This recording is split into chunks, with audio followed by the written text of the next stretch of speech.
Assignment 6.1 a certain globular protein particle. Globular protein particle क्या होता है? ग्लोब की तरह का, यानी ग्लोब कैसा होता है? स्फेरिकल, यानी ये स्फेरिकल पार्टिकल है। इसकी डेंसिटी उन्होंने लिखी हुई है 1246 किलोग्राम पर मीटर क्यूब। तो ये हमारे पास गिवन है।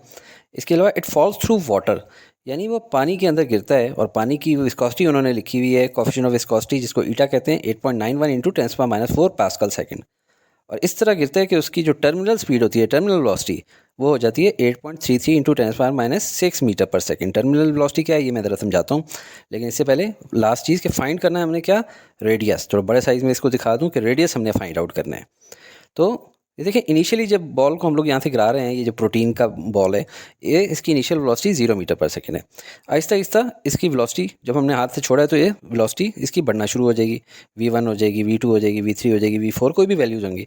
जब ये टर्मिनल वेलोसिटी के ऊपर आता है 8.33 इंटू 10⁻⁶ मीटर पर सेकंड, अब इसके बाद इसकी वेलोसिटी नहीं इंक्रीज़ करती, मतलब कि एक्सेलरेशन इसकी ख़त्म हो गई है, यानी कोई एक्सटर्नल फोर्स नहीं लग रही। क्यों?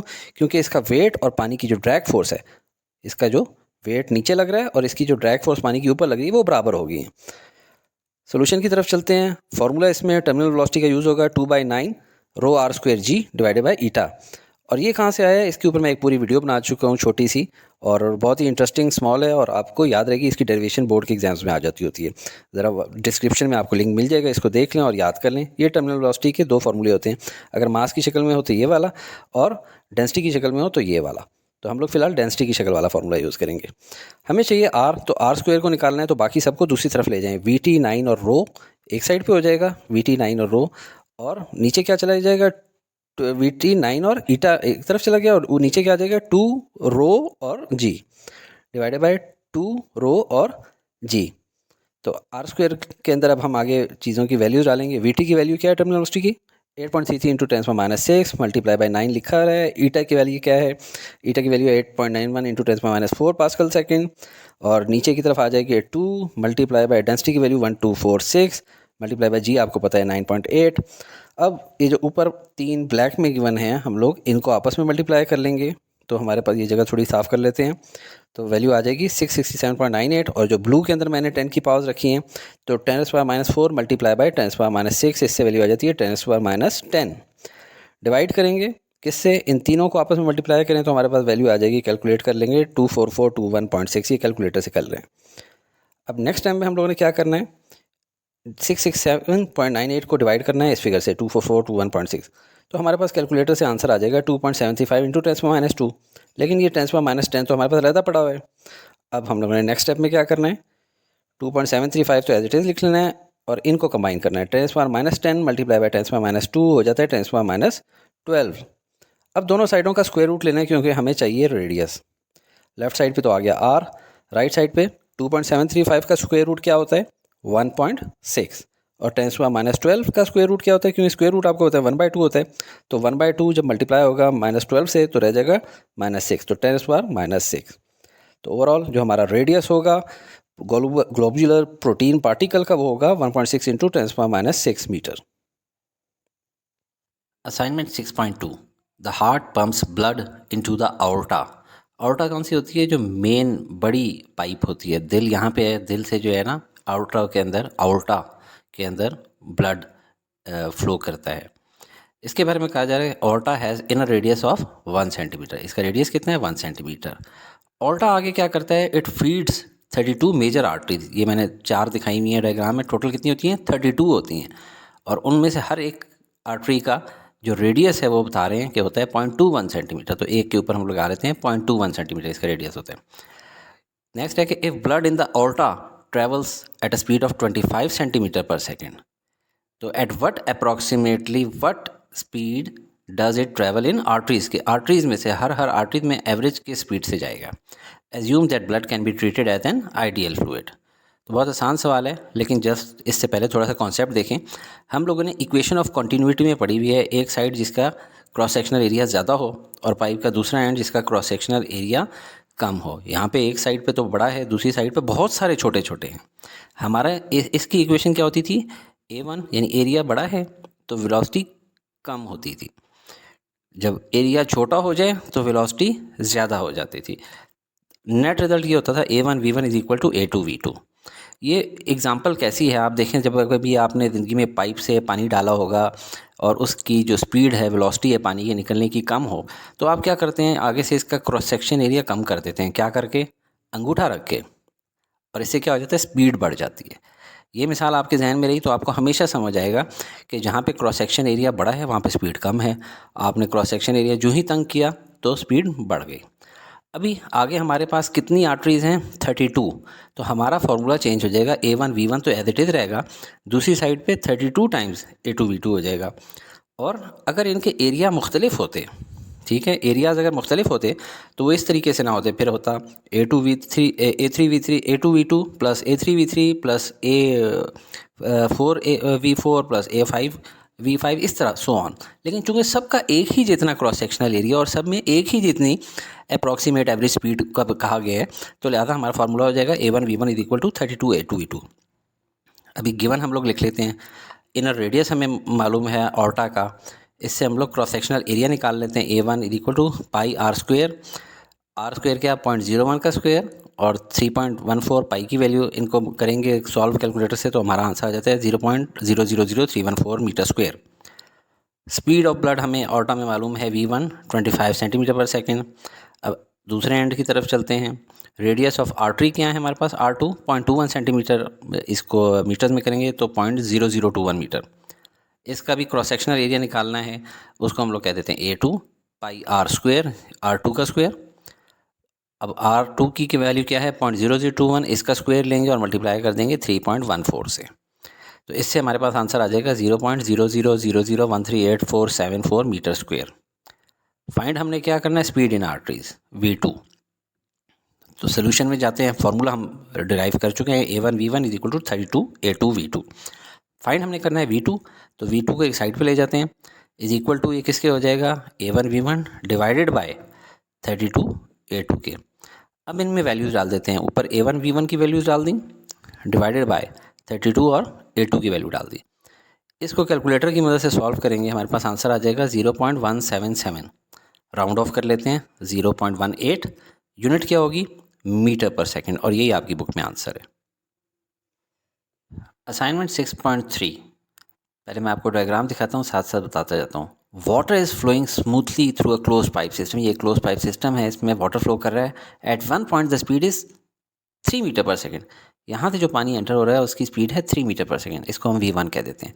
While at another point 3 metre higher, एक और पॉइंट है जो यहाँ से 3 मीटर हायर है, यानी इसको हम H2 कह देते हैं, और इसको जो ओरिजिनल हाइट थी उससे प्लस 3 मीटर ऊपर है, तो ओरिजिनल हाइट को हम लोग H1 कह देते हैं और एज्यूम कर लेते हैं कि वो 0 थी for the ease of calculation. 3 metre higher पे वेलोसिटी क्या है, स्पीड क्या है पानी की? 4 मीटर पर सेकेंड, तो उसको हम कह देते हैं V2 4 मीटर पर सेकेंड। यानी eight lower point the pressure P1 80 kilo pascal है। कह रहे हैं find the pressure at the upper point, यहाँ पे P2 मालूम करना है। आपको याद कराऊं कि पोटेंशियल एनर्जी, काइनेटिक एनर्जी जब भी कभी हाइट इन्वॉल्व होती थी, अब आप देखें इस क्वेश्चन में हाइट इन्वॉल्व हो गई है, यानी पोटेंशियल डिफरेंस आ रहा है। तो यहाँ पे जो काइनेटिक एनर्जी इनिशियली थी, जब ऊपर जाना शुरू करते हैं तो वो कम होना शुरू हो जाती है और पोटेंशियल एनर्जी में कन्वर्ट होना शुरू हो जाती है।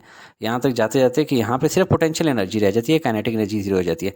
लेकिन जो total law of conservation of energy था उसके मुताबिक जो ये टोटल पोटेंशियल एनर्जी है, this is equal to that start वाली काइनेटिक एनर्जी के, या दिस इज़ इक्वल टू जो यहाँ पे potential energy plus kinetic energy का सम था। इसी तरह नीचे जाते हुए भी एक और मिसाल याद कराता चलूँ।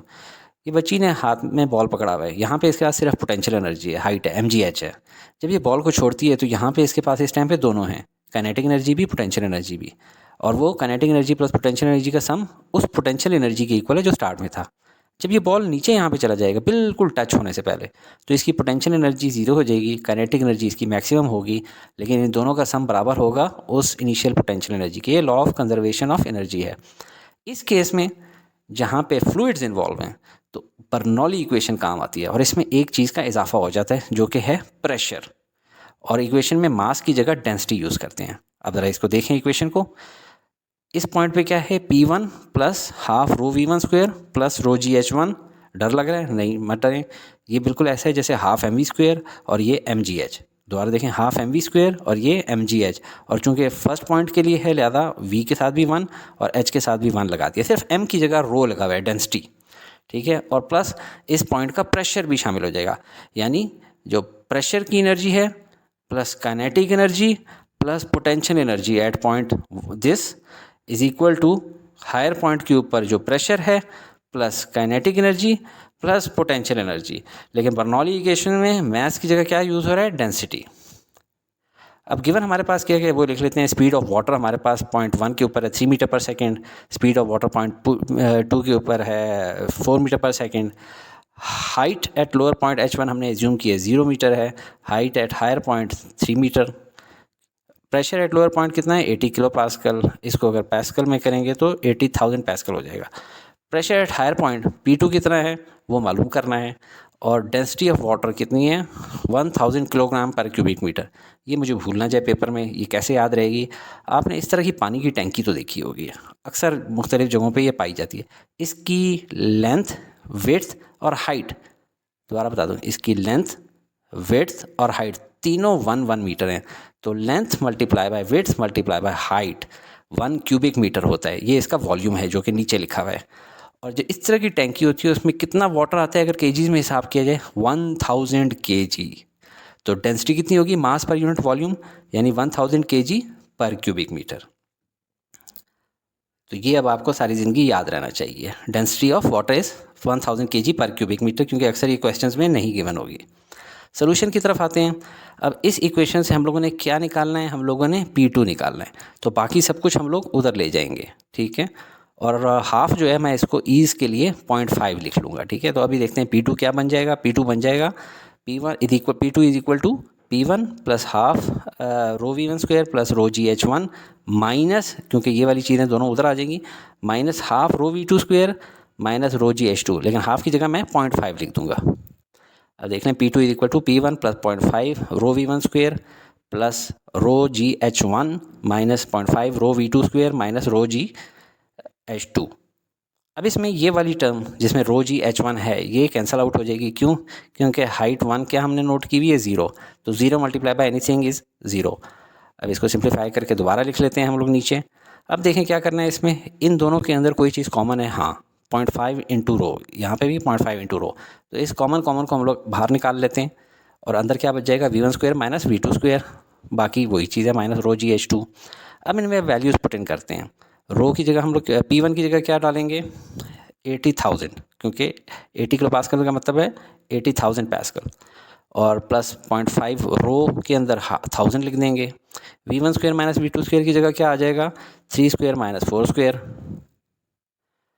अब यहाँ पे जगह थोड़ी सी कम है तो माइनस रो GH2 तस्वीर हटा देते हैं, माइनस रो की वैल्यू 1000, G आपको पता है 9.8 और H2 3।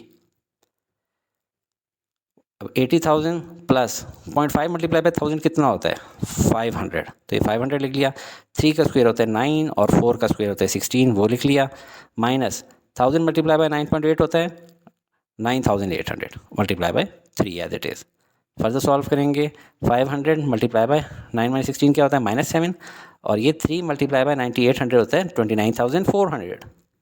फर्दर सॉल्व करते हैं 500 इंटू -7 माइनस 3500। अब 80,000 minus 3500 minus 29,400 is equal to 47,100, और यूनिट है पास्कल, लेकिन इसको अगर हम किलो पास्कल में करें तो 47.1 किलो पास्कल, और यही हमारा आंसर है। Assignment 6.4. A tank full of water has a small hole near its bottom at a depth of 2 meters from the top surface, which is open to air. What is the speed of stream of water emerging from the hole? Top surface open कर दिया, stream of water emerging from the hole, ये सीधा सीधा टॉरिसेलिस theorem से use होगा। ये एक water tank है जो टॉप से खुला हुआ है और नीचे इसके एक सुराख हुआ हुआ है, और हमें मालूम करनी है स्पीड ऑफ इफ्लक्स, यानी exit of flow of water. ये मैंने याद करने के लिए लफ्ज़ याद किया हुआ है, exit of flow of water. Efflux का लफ्ज़ ताकि कभी आ जाए क्वेश्चन में तो हमें याद आए कि ये वाली डायग्राम है, यहाँ से फ्लो आउट करता हुआ जो वाटर है उसकी स्पीड मेजर करनी है। तो गिवन हमारे पास क्या क्या है, सबसे पहले depth of hole. Depth of hole कितनी हाइट से कितना नीचे है, यानी ये जो होल हुआ है ये हाइट से कितना नीचे है, ये इसको डेप्थ है। ये 2 मीटर गिवन है। P1 is equal to P2, तरी बात है दोनों तरफ एटमॉस्फेरिक प्रेशर लग रहा है, ये ओपन फ्रॉम द टॉप, इसको देखते ही पता लग जाता है टॉरिसेलिस थ्योरम का क्वेश्चन है। Speed of stream coming out from the hole, जिसको इफ्लेक्ट स्पीड कहते हैं, यहाँ से किस स्पीड से बाहर वाटर निकल रहा है। तो सोल्यूशन की तरफ चलते हैं। v is equal to square root, क्या है इसका फार्मूला, 2gh। ये तीन चीज़ें हैं जो कि यूज़ होती हैं। Is equal to square root 2 multiply by 9.8 multiply by 2। अगर इस फॉर्मूले की डेरिवेशन आपने सीखनी है तो नीचे मैं लिंक दे रहा हूँ डिस्क्रिप्शन में, वो भी आप देख सकते हैं। अब इसको मल्टीप्लाई कर लेंगे तो हमारे पास आंसर आ जाएगा स्क्वेयर रूट ऑफ 39.2, स्क्वेयर रूट ले लिया तो 6.26, राउंड ऑफ कर लेते हैं 6.3 metre per second. Assignment 6.5. A venturimeter is measuring the flow of water in a pipe having cross-sectional area 0.0038 meter square. A throat with cross-sectional area of 0.00031 meter square is connected to it. If the pressure difference is measured to be at 2.4 kilopascal, what is the speed of water in the pipe? तो ये सीधा सीधा जो है वो venturimeter की मदद से मालूम होगा। वेंचुरीमीटर हमारे पास दो तरह के होते हैं, एक वो जो कि प्रेशर डिफरेंस मेजर करते हैं बैरोमीटर्स की मदद से, और इसको मेजर करने के लिए कि इस पाइप में क्या स्पीड है, क्या वेलोसिटी है, ये फार्मूला यूज़ होता है। v1 is equal to a2 square root 2 into p minus p2 divided by rho into a1 square minus a2 square. और दूसरा वेंचुरीमीटर वो जिसमें बैरोमीटर्स नहीं इस्तेमाल होते, उसमें हाइट के डिफरेंस की वजह से, हाइट का जो डिफरेंस होता है इसकी मदद से वेलोसिटी मालूम की जाती है, या स्पीड कह लें वाटर की इसके अंदर, और उसका फार्मूला होता है v1 is equal to a2 under the root 2gh divided by a1 square minus a2 square. अगर ये दो फार्मूले आपको नहीं पता कि किस तरह से आते हैं तो आप उसके लिए ये मेरी वीडियो देख लें, जो डेरिवेशन है मैंने नीचे इसका डिस्क्रिप्शन में लिंक दे रखा है। फिलहाल हमें पता है चूँकि प्रेशर डिफरेंस का सवाल है तो हमारा ये वाला वेंचुरीमीटर यूज़ होना है, तो बाकी हम लोग सब हटा देते हैं स्क्रीन से और गिवन की तरफ चलते हैं कि गिवन में हमारे पास क्या क्या है। एक देखें, ये क्रॉस सेक्शनल एरिया ये बड़ा है 0.0038 और ये 0.00031 मीटर स्क्वायर ये छोटा है, तो ये बड़ा एरिया है और ये छोटा क्रॉस सेक्शनल एरिया है। और इसको क्या कहा जाता होता है, ये है मेन पाइप और ये है थ्रोट, गला, जिस तरह गला तंग होता है। तो cross sectional area of pipe A1 हमारे पास है 0.0038 मीटर स्क्वायर और cross sectional area of throat हमारे पास है A2 0.00031 मीटर स्क्वायर। और हमें क्या गिवन है, प्रेशर डिफरेंस। इन दोनों बैरोमीटर्स का जो प्रेशर डिफरेंस है वो कैलकुलेट करके उसने बताया हुआ है P1 माइनस P2 कितना है 2.4 किलो पैस्कल या 2400 पैस्कल। और हमने क्या मालूम करना है, speed of water in the pipe यानी V1 हमने मालूम करना है। अब हमारे पास एक और चीज़ है जो फार्मूले के अंदर है, ये रो यानी डेंसिटी, लेकिन वो गिवन कहीं पे नहीं है, लिहाजा वो है 1000 kg पर मीटर क्यूब। ये आपको याद होनी चाहिए क्योंकि वाटर की, और वाटर सबसे ज़्यादा फेमस फ्लूइड है। और इसको याद करने का एक तरीका देखना, ये स्टैंडर्ड टैंकी है जो कि आपको हर जगह नज़र आती है। इसके जो तीनों साइड्स हैं, लेंथ, वेड्थ और हाइट, ये तीनों 1 मीटर की होती हैं। तो इस तरह इसका वॉल्यूम हो जाता है length multiply by width multiply by height, cubic metre हो जाता है, 1 मीटर क्यूब हो जाता है। और इसके अंदर कितना वाटर आ सकता है, वो होता है 1000 kg। तो इसकी डेंसिटी हो जाती है 1000 kg पर मीटर क्यूब। ये आपको पूरी ज़िंदगी याद रहना चाहिए। तो अब इसको हटाते हैं और हम लोग सोल्यूशन की तरफ चलते हैं। ये जो हम लोगों ने इसकी इक्वेशन लिखी हुई है इसको अपने लेफ्ट साइड पे ले आते हैं और अब इसके अंदर वैल्यूज़ पुट इन करते हैं सिंपली। तो वैल्यूज़ डालें, A2 की वैल्यू 0.00031 और under the root 2 into P1 minus P2 वो क्या हैं 2 मल्टीप्लाई बाय 2400, रो की वैल्यू 1000 और A1 का स्क्वायर माइनस A2 का स्क्वायर। सिर्फ वैल्यूज़ डाली अभी मैंने, ये ब्लू में इसलिए लिखी हैं ताकि अगले स्टेप में जब मैं इसको कैलकुलेट करूं तो आपको समझने आसानी हो कि इनको मल्टीप्लाई करके इससे डिवाइड कर दिया। ये आ जाता है 2400 मल्टीप्लाई बाय 2 4800 डिवाइड बाय 1000 4.8 और नीचे हमने इनका स्क्वायर ओपन किया 0.0038 का स्क्वायर और 0.00031 का स्क्वायर। तो ये वैल्यूज़ आ गई, काफ़ी लंबी वैल्यूज़ हैं, कैलकुलेटर की मदद से हमने करना होगा। अब 4.8 डिवाइडेड बाय इसको सॉल्व किया तो वैल्यू हमारे पास ये आ गई कैलकुलेटर से। अब 4.8 डिवाइडेड बाय दिस वैल्यू और इसका स्क्वायर रूट ले लेंगे तो वैल्यू आ जाएगी, बाहर तो यही है 0.00031 और अंदर इसको सॉल्व करने से वैल्यू आई कैलकुलेटर से 577.46। अब इन दोनों को मल्टीप्लाई करें तो वैल्यू आती है 0.179, राउंड ऑफ कर देते हैं 0.18 और ये हमारा आंसर है। और यूनिट क्या होगी वेलोसिटी की, मीटर पर सेकेंड। मैं वीडियो के बीच में स्टूडेंट्स को डिस्टर्ब नहीं करता कि सब्सक्राइब करें या लाइक करें, क्योंकि इससे ना सिर्फ वो डिस्टर्ब होते हैं बल्कि अपना फोकस भी लूज़ कर जाते हैं। अलबत्ता वीडियो के आखिर में ज़रूर याद करा दूं कि अपनी राय का इजहार कमेंट में ज़रूर किया करें, ये आपके उस्ताद के लिए ऑक्सीजन की हैसियत रखते हैं। खुश रहें और राब्ते में रहें।